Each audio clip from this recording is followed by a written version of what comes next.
₹2,00,000 bill కడితేనే మృతదేహాన్ని ఇస్తామంటూ hospital యాజమాన్యం పట్టుబట్టిన ఘటన కూకట్పల్లిలో జరిగింది.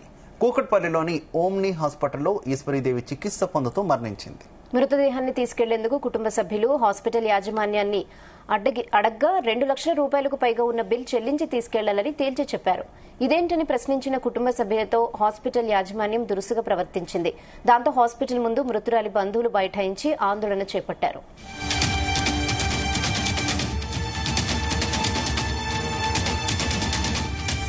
మూడు రోజులుగా చికిత్స అందించి హార్ట్అటాక్తో ఇప్పుడు చనిపోయారని చెప్పారని బాధితులు ఆరోపించారు. మృతదేహాన్ని తమకు ఇవ్వకుండా దాచిపెట్టి డబ్బులు కట్టాలని డిమాండ్ చేస్తున్నారంటూ ఆగ్రహం వ్యక్తం చేశారు.